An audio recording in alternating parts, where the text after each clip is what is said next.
I guess short of lifelong dream, just opportunity that I couldn't pass up.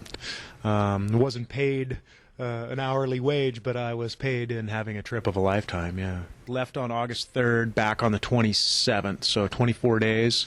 When we got there, we spent 5 days in the capital of Nepal, Kathmandu.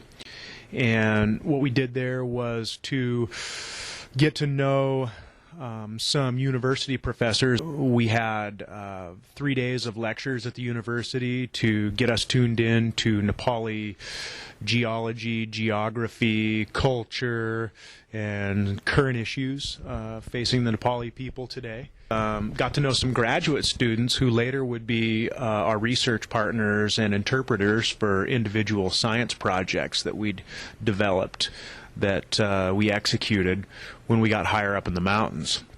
So after 5 days in Kathmandu, we got on an all-day bus ride, headed up to a place called Besi Sahar, where we then walked the next day to a village called Bulbule, which is the kickoff of the Annapurna trekking loop, which is in the Annapurna Conservation Area. So we ended up, there are about 20 or so Americans, 3 or 4 college professors, 3 high school teachers, and several graduate students from Central. And each of us was assigned to teach English for 2 days. We taught conversational English to Nepali high school kids, middle school, high school, 7th, 8th, 9th, and 10th grades, which 10th is their highest grade. And then also there was a day of science teaching.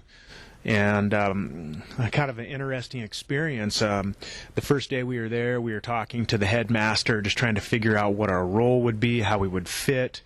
And I struck up a conversation with a geography teacher whose English I couldn't understand very well. They speak a kind of a British English with a Nepali accent. It's kind of hard to understand. And I didn't think he had very good English, and so I didn't know what he wanted, but he wanted me to come back the next day.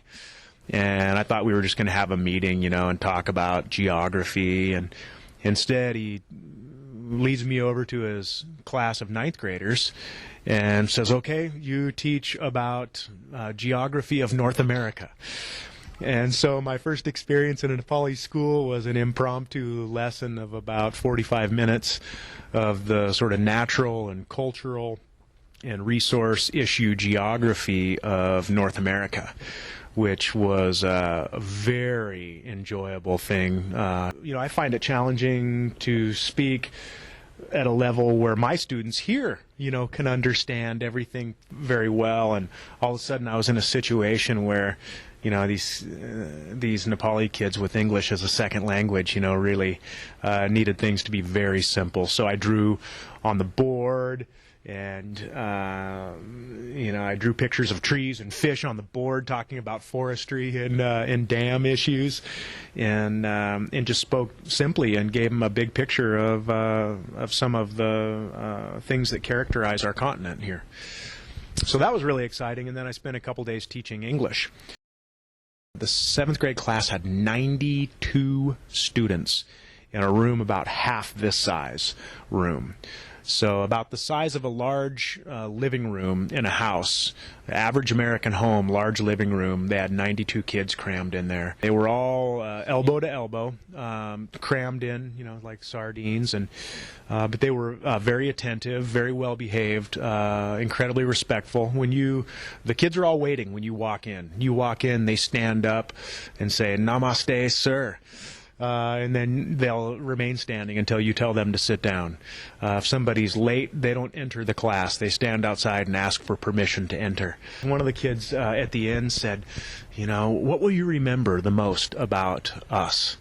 And I told them in kind of an emotional moment, I said, after teaching there 3 days, it was a 9th grader that I had taught the geography class to on the first day, and I said, I'll remember your hungry eyes, because it seems like American students today might, kind of feel a little bit entitled, to different things, and might not be as respectful or as focused as you'd want them to be as a teacher. But these Nepali kids, they just look at you with these hungry eyes. They want to grow. They want to learn.